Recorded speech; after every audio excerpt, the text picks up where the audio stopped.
Depois só cuida dos 30 minutos, Carol, pra cobrar os 30 minutos, um pouquinho antes pra gente parar a gravação para recomeçar.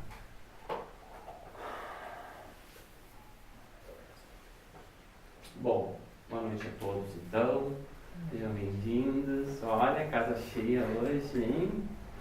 Que coisa, bom assim então. No último encontro a gente tratou da questão do histórico da Umbanda, no início, né, da Umbanda no Brasil. A gente falou do contexto histórico do Brasil no momento da fundação da Umbanda, do surgimento da Umbanda no Brasil. A gente comentou a respeito da tenda Nossa Senhora da Piedade, do Zélio de Moraes, falou um pouquinho de como se traçou, né, esse movimento, o início desse movimento religioso, né, pelo Zélio Fernandino de Moraes. Esse tema foi tratado no último encontro, já norteando assim e dando uma ideia do que a Umbanda tem como pretensão, né? O que o plano espiritual pretende com esse movimento. E por que houve, de alguma forma ou de outra, né, essa dissociação do kardecismo. Porque é uma religião que trabalha com a manifestação de espíritos, né, de alguma forma, que tem muita ligação em alguns temas com o kardecismo, porque ela se dissocia, né? Não é aceita como manifestação de culto lá dentro, porque esses espíritos lá não labutam lá dentro, né, da seara kardecista. É lógico que, eu até estava vendo no fórum ali, surgiu alguns questionamentos a respeito disso, de alguns médiuns que vieram do kardecismo, trazendo essa informação que tem centros hoje de kardecismo que já aceitam a manifestação de caboclo, a manifestação de preto velho dentro de um centro espírita. Mas, se a gente pensasse isso há 100 anos atrás, né, realmente, por uma questão de preconceito, por uma questão cultural, pelo momento histórico no qual o Brasil vivenciava naquele período, é admissível, né, que se pensasse daquela forma, né, que um espírito que se apresentasse como um caboclo ou como um preto velho não teria nada a ensinar, ou seria um espírito menos evoluído.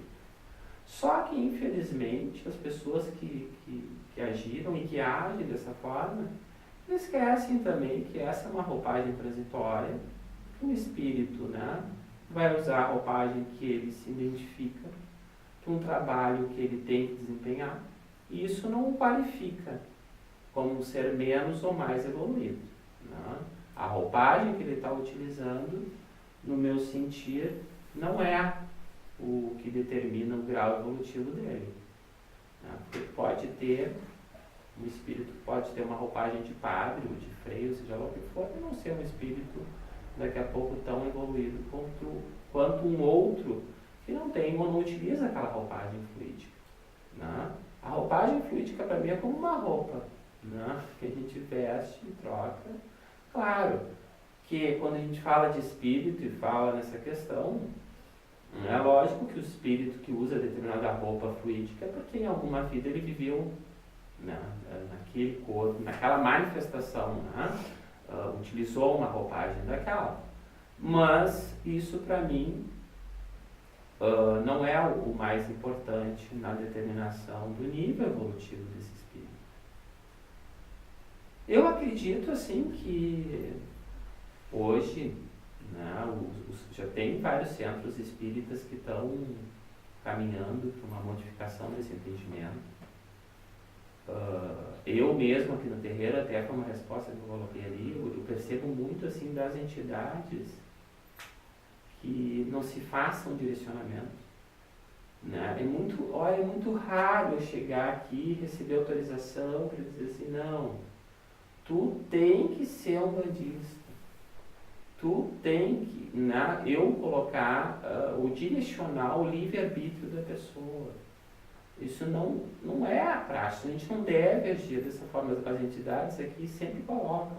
Por mais que a pessoa tenha que desenvolver a mediunidade, tenha comprometimento com a espiritualidade superior para um trabalho mediúnico, ainda que eu esteja vendo que ela tem um preto velho ou tem um caboclo próximo a ela querendo trabalhar, isso não significa que ela tem que ser um bandista. Ela pode escolher outra manifestação, outro movimento religioso, se assim o protetor dela, a entidade dela entender.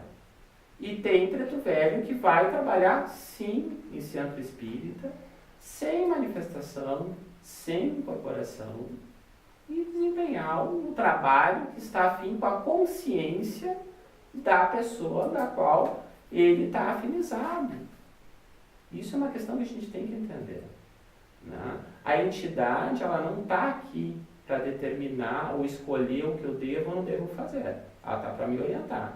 E se eu tenho por afinidade uma maior aproximação com aquele movimento, né, daqui a pouco aquele tempo que eu vou passar naquela escola é importante também para um aprendizado futuro. Entende? Daqui a pouco aqueles 2 anos, 5 anos, 10 anos que aquela pessoa vai ter dentro do catecismo é importante para que ela venha depois para a Umbanda com uma outra visão, uma outra bagagem. Então não cabe a nós, umbandistas, ou as entidades de Umbanda, fazer esse determinismo ou querer colocar que tem que ser de uma forma ou de outra. Até porque a Umbanda, ela é uma religião universalista, né? Ela aceita e entende todas as outras manifestações religiosas. Então não é admissível que a gente pense aqui que nós somos melhores, ou que a nossa religião é melhor, ou que nós temos que dizer aonde a pessoa tem que fazer o seu trabalho, porque daqui a pouco nem é dentro de um centro religioso. Então a gente tem que ter, ao meu ver, esse cuidado. Pelo menos eu sou alertado o tempo todo.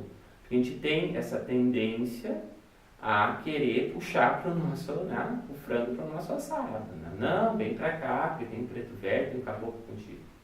Não é bem assim que funciona, quando se trata da espiritualidade. Bom, fazendo esse adendo, hoje, dando sequência, né, ao que a gente tratou no último encontro, a gente vai falar um pouquinho dos fundamentos básicos da Umbanda.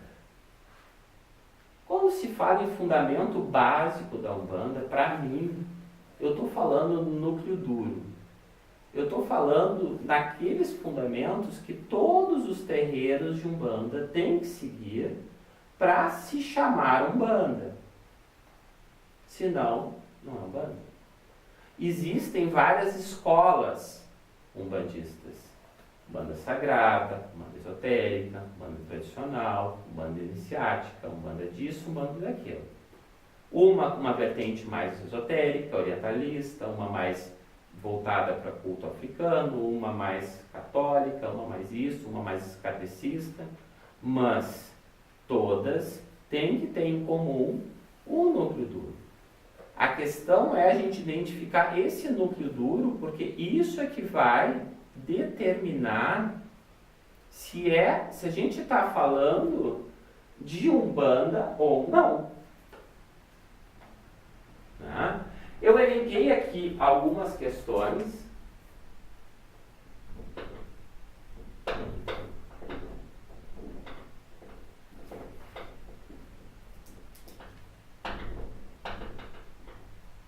Que eu acho importante. Isso saiu da minha cabeça? Não. Isso sai da prática de terreiro, mas sai também lá dos ensinamentos que estão gravados pelo Caboclo das Sete Encruzilhadas. Se pegar os relatos do Caboclo das Sete Encruzilhadas pelo mediunismo do Zélio de Moraes, há 100 anos atrás, quando a Umbanda foi fundada, vem algumas informações que, ao meu sentir, muita gente está esquecendo. né, está indo para um outro caminho daquilo que seria a proposta do Caboclo das Sete Encruzilhadas quando fundou a Umbanda. A questão é a gente identificar o que de fato seria esse núcleo duro e o que seria apenas uma manifestação de uma escola e de outra. Né? Bom, para mim algumas questões aqui são o núcleo duro. São postulados para mim que não, se não atender a isso, não é Umbanda. E há consenso em alguns desses aqui. Alguns deles há consenso. Né? Os terreiros que se dizem umbandistas, não há nenhum tipo de questionamento a respeito disso. Por exemplo, que não tem, pelo menos assim, digamos em 90% dos centros, né? Porque daqui a pouco tem alguém que discorda, mas o não sacrifício de animais é um postulado que praticamente não se discute. Se tem matança de animais, ou se usa, né, o sacrifício de animais, não é Umbanda. Não se usa esse tipo de prática, de rito dentro de um terreiro de Umbanda. Se usar, não é Umbanda. Bom, mas lá naquele terreiro tem um dia que tem Umbanda e tem um dia que tem Candomblé, e tem um dia que tem Quimbanda e tem um dia que tem não sei o quê. Bom, aí é outra história. Quando a gente falar em umbanização, falar em escolas, a gente vai entender que existe um processo de umbanização, que existe um processo de conscientização desses trabalhos também pelos próprios pretos velhos e caboclos, que se infiltram dentro desses centros, se sujeitando também a determinadas cargas para poder auxiliar os médios que estão lá. Isso se chama processo de umbanização.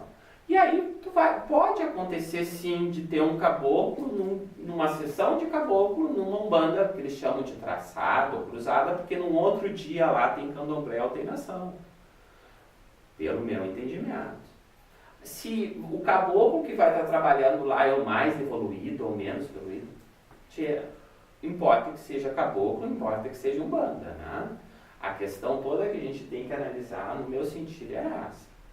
Né? Agora, se o nível vibratório daquela entidade não é no grau de guia, é no grau de protetor, porque a carga energética ela é muito pesada e não teria egrégora para uma manifestação mediúnica de um espírito mais evoluído, eu até posso concordar. Agora, dizer que lá dentro não vai poder ter uma manifestação de caboclo, eu acho que não é bem assim, a não ser que seja realmente um local que, tipo, né, o umbral lá já tomou conta mesmo, não sobra ninguém lá dentro, tem um médium que precise, assim, que tenha merecimento para ter um auxílio e ter um caboclo do lado. Mas enquanto tiver um ali que mereça, eu acredito que o protetor daquele ali vai tentar estar próximo e vai tentar tirar dali ou orientar a fazer alguma coisa. Né? Bom, então o não sacrifício de animais, ele é para mim um postulado básico, né? Não se discute. É uma questão que não se questiona. Caridade. Também. O que seria aqui a caridade, né? Não cobrar. Mas já tem centro agora que está inventando alguma coisa para cobrar. Cobra o curso, cobra para fazer a segurança, cobra... Não pode, né?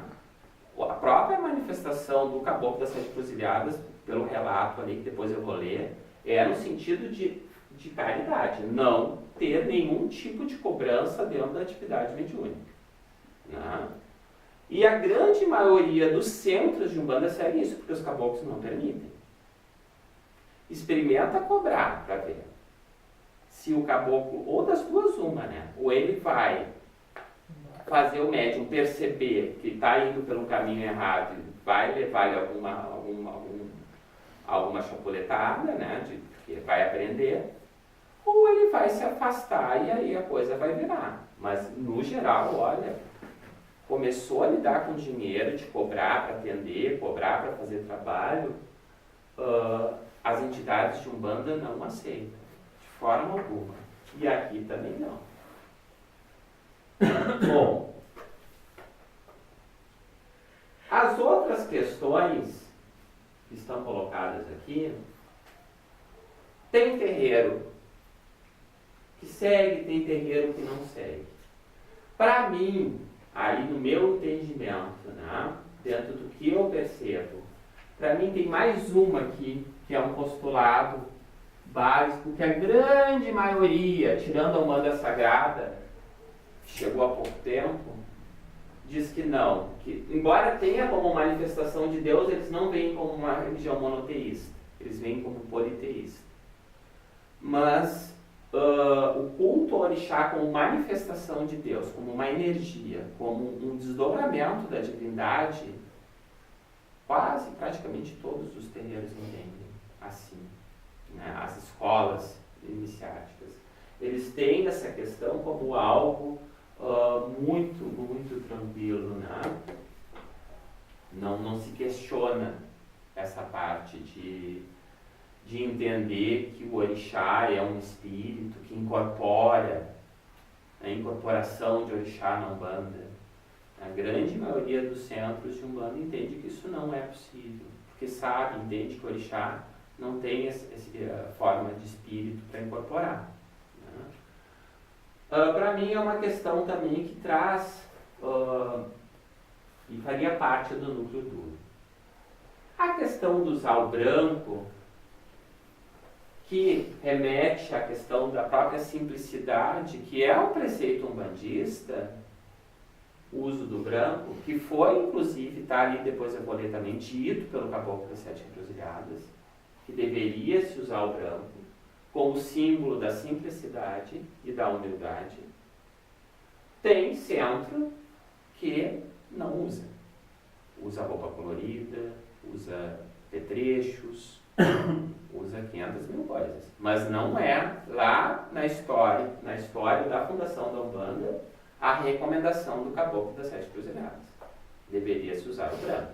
Tanto que aqui no terreiro, eu vou falar aqui pela nossa prática, né? Se usa o branco por causa disso, porque eu vejo o fundamento nisso, né? Entendo que tem a entidade usa apetrechos, entende que o Exu pode ter capa, que não sei quem pode não. Mas eu também entendo que não há necessidade do médium se paramentar para incorporar uma entidade. Para mim, é muito mais uma muleta para o médium se sentir qualificado para uma incorporação do que uma necessidade da entidade. Se é um ser, penso eu, se é um ser evoluído ou minimamente evoluído, ele não vai achar necessário para fazer a caridade de ter que exigir que o médium tenha a capa tal ou a coroa tal, porque senão ele não trabalha. Para mim é uma coisa incoerente. Se ele chegar e dizer, eu só trabalho, só faço a caridade se eu tiver a coroa, porque eu sou o Exu, rei da lira. Para mim, perde o sentido da coisa. O preto velho só trabalha se tiver o não sei o que é. Para mim isso não tem sentido. Para mim isso é coisa do mediunismo do médium, segurança do médium, coisas que tem a ver com a mediunidade, com a questão do médium. E não é uma exigência da entidade para a prática da caridade. Né? A gente utiliza aqui o branco por ser o fundamento da Umbanda, por vir lá do Caboclo das Sete Encruzilhadas, porque para mim também reflete a simplicidade, reflete a humildade, evita problemas entre médiums, evita aquela coisa, o médium está melhor vestido, porque um está usando seda e o outro está usando chita, porque um vai ter a melhor roupa, o melhor não sei o que lá, e o outro vai ter a mais simples. Aí vai chegar um assistência e vai olhar, não, eu quero que aquele que está mais luxuoso, porque aquele mais luxuoso tem mais dinheiro, então de certa entidade dele é melhor. Não pensa que não acontece, porque acontece. Acontece. E aí quem está lá vai querer nivelar o médium aqui, o trabalho, pelo número de guias que a pessoa tem no pescoço ou pela roupa que está vestindo. E não é assim que funciona. Pelo menos, então, esse é o entendimento que a gente tem aqui. Por isso se tem o uso do branco como fundamento básico e dentro da roupa. Né? E qualquer apetrecho que se pense em utilizar tem que se ter muito cuidado e cautela. Para não contrariar isso aqui, que é o núcleo duro para mim da Umbanda.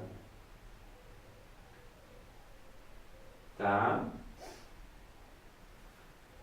A fraternidade. A fraternidade, para mim, também é uma base da Umbanda. Diferentemente de outros núcleos, de outros movimentos religiosos, a Umbanda não tem preconceito. A Umbanda permite a manifestação de qualquer tipo de espírito que se infeste na sua egrégora. Ela não está preocupada se tu é amarelo, se tu é chinês, se tu é mongol, se tu usa túnica, se tu é árabe ou se tu é negro.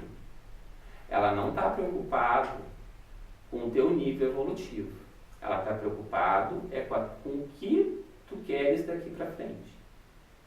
E por isso o próprio Caboclo das Sete Encruzilhadas, quando baixou no centro da Federação Espírita do Rio de Janeiro, disse: nesse movimento, os espíritos que sabem mais vão ensinar os espíritos que sabem menos. E ambos vão evoluir. E por isso aqui tem manifestação de Exu, sim. Porque Exu também tem direito de evoluir. E por isso também a gente tem que entender que muitas vezes um médium que vem com questões espirituais, ele é abarcado pelo movimento da Umbanda, se ele estiver disposto a crescer e mudar de vibratória, porque não importa o passado dele, o que importa é o trabalho e a integridade dele na aceitação de mudar a conduta. E as entidades que percebem isso nesse médium, que de fato está comprometido com essa mudança, vão abarcar esse médium e vão auxiliar ele nesse processo. Porque esse é o fundamento da Umbanda Fraternidade. Como é que eu vou fechar a porta para essa pessoa e dizer assim, não, tu está obsidiado, tu tem um espírito tal da nação que te persegue, então tu não pode ser um bandista. Porque tu fez a iniciação nessa ou então outra vida, então tu não serve para Umbanda. Onde é que está a fraternidade? Que é um preceito de Umbanda, de auxílio.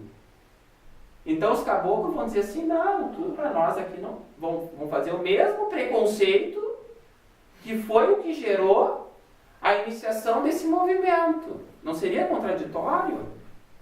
E isso a gente tem que ter em mente quando é médium de Umbanda. A gente não deve ter preconceito com irmãos de outras religiões. Não deve agir de uma forma, se achar superior ou achar que aquele médium que chega de um outro núcleo religioso é menos do que tu, ou que ele não tem possibilidade de ser um umbandista, se ele assim quiser. Porque ele tem. Todos têm o direito de crescer. Estamos aqui para isso, inclusive. A única certeza que a gente tem aqui nesse mundo é que a gente veio para crescer. O resto a gente não sabe. A evolução é o princípio básico do espírito, nesse e em outros mundos. Não? Agora, se de fato a gente vai querer ou não, se aquela pessoa de fato vai aproveitar a oportunidade ou não cabe a ti julgar. Não cabe a ti dizer ou apontar ou não se aquela pessoa é apta ou não. Quem vai dizer isso são as entidades daquela egrégora, os protetores dela, e de alguma forma isso vai acontecer de uma maneira natural. Não vai precisar tu apontar o dedo, condenar, julgar e colocar na fogueira. Porque aquela pessoa ainda não está no patamar de equilíbrio que tu está. Porque muitas vezes tem médium que também acha assim, não, eu já estou no patamar, né, bom. Então agora eu só quero pessoas assim aqui na volta. E esquece do princípio básico. Quer dizer, quando tu estavas num outro patamar, teve alguém que te ajudou a chegar nesse, né? Agora tu vira as costas e diz assim, não, agora que eu já estou bem, o resto se lixe. E tem gente, não pensa que eu não escuto, porque tem pessoas que pensam assim. Né? Só que não é o fundamento da Umbanda. Não é isso que a gente percebe quando a gente vai consultar uma entidade de Umbanda, não é isso que elas falam. O fundamento que elas passam é de auxílio, é outro. Claro que a gente tem que ter determinados cuidados, a gente tem que ter determinadas parcimônias, mas a gente também não pode sair fechando a porta ou negando auxílio apenas por questões... Deu tempo? Uhum. Ah, então a gente só... Falta 3, aí pra não dar o 21.